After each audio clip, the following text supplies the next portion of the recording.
કેમ છો વિદ્યાર્થી મિત્રો, મજામાં ને? આજે આપણે પ્રકરણ 4 ભાગીદારીનું પુનર્ગઠન વિશે વાત કરીશું. ભાગીદારીનું પુનર્ગઠન એટલે શું? તો કે ભાગીદારી પેઢીમાં કોઈ પણ કારણોસર થતા ફેરફારને ભાગીદારીનું પુનર્ગઠન કહે છે. ભાગીદારીના પુનર્ગઠન વખતે પેઢીની મિલકતો અને દેવાનું પુનઃ કિંમત નક્કી કરવામાં આવે છે અને એ સમયે પુનઃમૂલ્યાંકન ખાતું તૈયાર કરવામાં આવે છે અને ભાગીદારોના મૂડી ખાતા તૈયાર કરવામાં આવે છે. આ પ્રકરણમાંથી કુલ 3 વિભાગમાં બોર્ડની પરીક્ષામાં પ્રશ્ન પૂછાય છે, જેમાં વિભાગ એ માં 1 ગુણ, વિભાગ બી માં 1 ગુણ અને વિભાગ સી માં 3 ગુણનો પ્રશ્ન મળે અને કુલ 5 ગુણનું વેઇટેજ ધરાવે છે.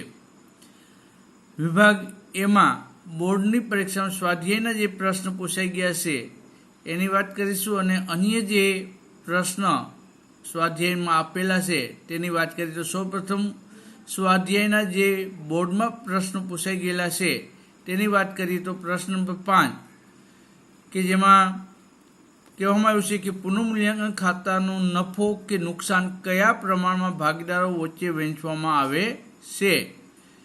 તો આપણે એ આપ્યું છે. આ પ્રશ્ન છે એ માર્ચ 2018 અને જુલાઈ 18 બે વખત છે એ રિપીટ થયેલો છે. વિકલ્પ એ ત્યાગના પ્રમાણમાં, બી લાભના પ્રમાણમાં, સી નવા નફા નુકસાનના પ્રમાણમાં અને ડી જૂના નફા નુકસાનના પ્રમાણમાં. તો અહીં ખાસ ધ્યાનમાં રાખવાનું, નફો જે પુનઃમૂલ્યાંકન ખાતે આવે એ જૂના નફા નુકસાનના પ્રમાણમાં ભાગીદારો વચ્ચે મૂડી ખાતે લઈ જવામાં આવે છે અથવા વહેંચવામાં આવે છે. એટલે અહીં ડી વિકલ્પ આપણે ટીક કરીશું. પ્રશ્ન નંબર 4 જે સ્વાધ્યાયનો ક્રમાંક અહીં દર્શાવેલો છે 4. આપણે બીજો પ્રશ્નનો જવાબ લઈ રહ્યા છીએ, પણ અહીં જે ક્રમાંક છે એ સ્વાધ્યાયનો છે. પુનઃમૂલ્યાંકન ખાતાને ખાલી જગ્યા તરીકે પણ ઓળખવામાં આવે છે. માર્ચ 19 અને જુલાઈ 19 ખૂબ જ સરસ છે, બધાને આ પ્રશ્ન જવાબ છે આવડી જ જાય. અહીં 4 વિકલ્પ આપ્યા છે, વાંચી જઈએ તો એ મૂડી અનામત ખાતા, બી નફા નુકસાન ફાળવણી ખાતે, સી નફા નુકસાન હવાલા ખાતા અને ડી નફા નુકસાન ખાતા. તો અહીં પુનર્ગઠન વખતે જે હવાલાઓ છે, જે અસરો આપવાની છે અને નફા નુકસાનની જેમ જ અપાય છે, માટે એને નફા નુકસાન હવાલા ખાતા તરીકે આપણે ઓળખીએ છીએ. એટલે અહીં સી વિકલ્પ છે એ જવાબ તરીકે આવશે.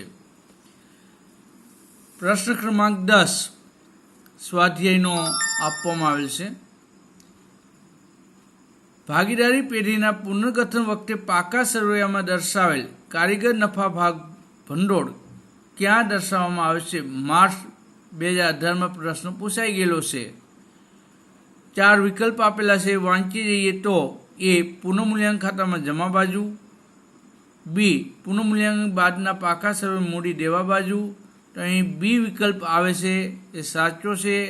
આપણને ખ્યાલ આવી ગયો છે કે કારીગર નફા ભાગ ભંડોળ એ પેઢીનું દેવું છે અને દેવું હોવાથી એની ભાગીદાર વચ્ચે વહેંચણી કરી શકાય નહીં, માટે એને પુનઃમૂલ્યાંકન બાદનું જે પાકું સર્વે છે એમાં ફરી દર્શાવવું પડે. એટલે બી વિકલ્પ છે અહીં આપણે ટીક કરીશું. પ્રશ્ન નંબર 9 ભાગીદારી પેઢીના પુનર્ગઠન વખતે રોકાણો ખાલી જગ્યા કિંમતે પુનઃમૂલ્યાંકન બાદના પાકા સર્વેમાં દર્શાવવામાં આવે છે.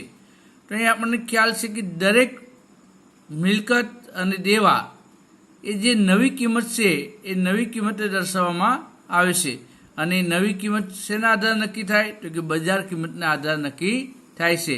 એટલે સી વિકલ્પ છે એ આપણે રાઈટ કરી લઈએ. અને આ પ્રશ્ન માર્ચ 2020માં પૂછાઈ ગયેલો છે. અને હવે બોર્ડમાં ન પૂછાય, અત્યાર સુધી બોર્ડની જે પરીક્ષા લેવાની છે એ કઈ? તો કે માર્ચ 18, જુલાઈ 18, માર્ચ 19, જુલાઈ 19 અને માર્ચ 20. આ 5 પરીક્ષા લેવાયાની છે. એમાં પ્રશ્ન ક્રમાંક સ્વાધ્યાયનો 5મો, 4થો, 10મો અને 9મો છે એ જ પૂછાયેલા છે. એનો અર્થ એ કે સ્વાધ્યાયના પ્રશ્નોમાંથી જ પ્રશ્ન પૂછાય છે. એટલે સ્વાધ્યાયના જે 10 પ્રશ્ન આપેલા હોય એ ત્યાં કરી તો 1 ગુણ છે એ અવશ્ય પ્રાપ્ત થાય. હવે પ્રથમ વિકલ્પ છે સ્વાધ્યાયનો આપવામાં આવેલ છે કે ભાગીદારી પેઢીનું પુનર્ગઠન થાય ત્યારે ખાલી જગ્યા બનાવવામાં આવે છે. તો એ બધાને જ ખબર છે બી વિકલ્પ પુનઃમૂલ્યાંકન ખાતું. સ્વાધ્યાયનો પ્રશ્ન નંબર 2, ભાગીદારી પેઢીનું પુનર્ગઠન થાય ત્યારે મિલકતોની કિંમતમાં વધારો થાય તો તેની અસર ક્યાં થાય? જો મિલકતની કિંમતમાં વધારો થાય તો આપણે જાણીએ છીએ કે પુનઃમૂલ્યાંકન ખાતાની જમા બાજુ દર્શાવાય.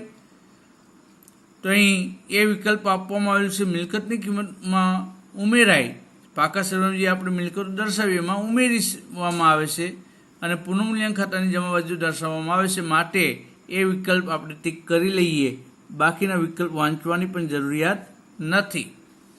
જો સંપૂર્ણ તમને ખ્યાલ હોય કે આ જ વિકલ્પ તો સમય બગાડવાનો નહીં, અન્ય વિકલ્પ વાંચવા પાછળ. સ્વાધ્યાયનો પ્રશ્ન ક્રમાંક 3, ભાગીદારી પેઢીનું પુનર્ગઠન થાય ત્યારે દેવાની કિંમતમાં ઘટાડો થાય તો તેની અસર ક્યાં થાય? તો દેવાની કિંમતમાં ઘટાડો થાય તો પાકા સરવાળામાં જે દેવા હોય એમાંથી બાદ કરી અને પુનઃમૂલ્યાંકન ખાતાની જમા બાજુ દર્શાવવામાં આવે છે. અહીં આપણે વિકલ્પ સી જોઈએ તો જે તે અહીં આપણે વિકલ્પ એ જોઈએ તો જે તે દેવામાંથી બાદ થાય અને પુનઃમૂલ્યાંકન ખાતે જમા થાય. તો અહીં એ વિકલ્પ સાચો જવાબ છે, એટલે એ વિકલ્પ આવશે.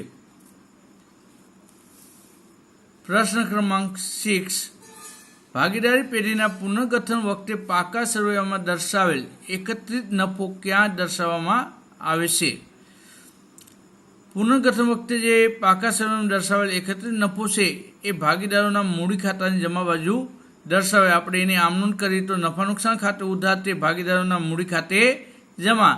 માટે સી વિકલ્પ એ સાચો જવાબ છે, એટલે સી વિકલ્પ આવશે.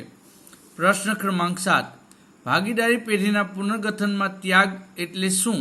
તો અહીં ત્યાગનું સૂત્ર તમને બધાને આવડતું હોય છે કે નફા નુકસાન જૂનું પ્રમાણ માઇનસ નફા નુકસાનનું નવું પ્રમાણ. તો સી વિકલ્પ જૂના નફા નુકસાનનો ભાગ માઇનસ નવો નફા નુકસાનનો ભાગ. તો સી વિકલ્પ આવશે. અને પ્રશ્ન ક્રમાંક 8, ભાગીદારી પેઢીનું પુનર્ગઠનમાં લાભનું પ્રમાણ એટલે શું? તો કે નફા નુકસાનનું નવું પ્રમાણ માઇનસ નફા નુકસાનનું જૂનું પ્રમાણ. તો અહીં એ વિકલ્પ આપવામાં આવ્યો છે નવો નફા નુકસાનનો ભાગ માઇનસ જૂનો નફા નુકસાનનો ભાગ. તો અહીં ત્યાગ અને લાભનું જે પ્રમાણ છે પ્રશ્ન નંબર 7 અને 8માં ખાસ ધ્યાનમાં રાખવાનું કે ત્યાગ એટલે શું? તો કે જૂનું આપણું નફા નુકસાનનું પ્રમાણ વધુ હોય અને નવું પ્રમાણ ઓછું હોય તો એને ત્યાગ કહેવાય. એટલે જૂના પ્રમાણમાંથી નવું પ્રમાણ બાદ થઈ શકતું હોય તો એને ત્યાગ કહેવાય. અને લાભ એટલે શું? તો કે નફા નુકસાનનું નવું પ્રમાણ છે વધુ હોય જૂના પ્રમાણ કરતાં, ત્યારે નફા નુકસાન નવા પ્રમાણમાંથી નફા નુકસાનનું જૂનું પ્રમાણ બાદ થઈ શકે, માટે એને લાભ કહેવામાં આવે. તો આ રીતે તમે ધ્યાન રાખી આ જે વિકલ્પો આપવામાં આવેલા છે એ વિકલ્પોની વારંવાર પુનરાવર્તન કરશો તો તમે પરીક્ષામાં આસાનીથી 1 ગુણ છે અવશ્ય મેળવી શકશો.